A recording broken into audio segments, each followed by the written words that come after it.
I would like to echo the Secretary General's condemnation of the ongoing violence in Gaza, including the shooting, killing, and injuring of people attempting to get food for their families.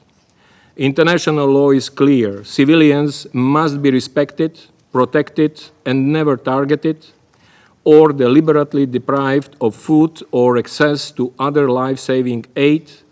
Doing so is a war crime. Israel must immediately allow and facilitate a rapid and unimpeded passage of sufficient amounts of humanitarian relief for civilians in need to avert further suffering and loss of life. Mr. President, the latest reports regarding Prime Minister Netanyahu's possible decision to expand Israel's military operations through the entire Gaza Strip, if true, are deeply alarming. This would risk catastrophic consequences for millions of Palestinians and could further endanger the lives of the remaining hostages in Gaza.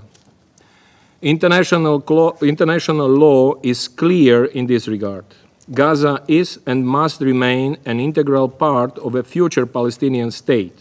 My brother was a living skeleton. He had barely the strength to move or speak, his voice barely recognizable.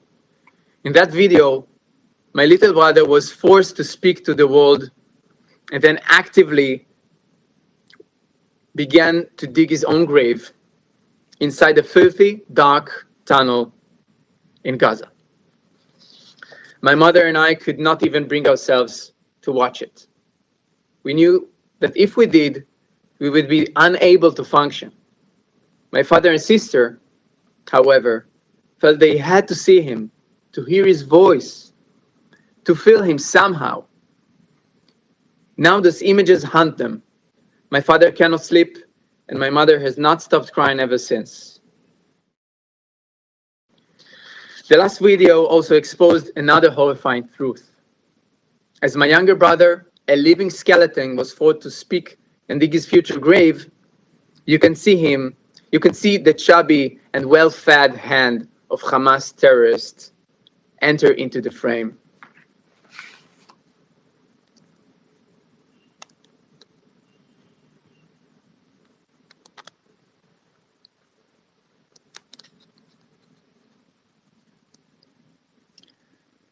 This is the hand of his captor, and this is my brother. You can see the hand is even thicker than his leg, than my brother's leg. Do not let them spend another minute in darkness, suffering beyond imagination. We must ensure that all hostages are being released immediately and unconditionally. We don't have more time. They don't have more time, and every minute counts. We must demand the immediate, unconditional release of Eviatar David, Guy Gilboa Dalal, and all the other hostages, living and deceased. Not only demand, but put every leverage we can to do so. The time for deliberation has run out. Their lives depend on immediate action. Eviatar, Guy, and the very least 18 other hostages are still alive. After 660 days, they have somehow managed to survive. And we call on you to rescue them from Hamas dungeons underground. Second, we must call for humanitarian aid to reach the hostages. While aid flows into Gaza to help the population, the hostages are being denied even the most basic necessities of life. They haven't received a shred of humanitarian aid since they were captive. This is a flagrant violation of international law. And third, we must recognize that this is a matter of life and death, requiring urgent medical intervention. Eviatar and Guy need immediate access to proper food and life-saving medical care. Every moment of delay is a step closer to a final, tragic outcome. 我们呼吁立即实现持久停火。以色列的军事行动已经造成6万多名加沙民众死亡，并且每天都还有新的无辜生命逝去。残酷的现实已经表明，军事手段不是解决问题的出路，立即停火才是拯救生命、让人质回家的正确方式。今日媒体报道，以色列决定升级军事进攻，全面占领加沙。我们对此表示严重关切。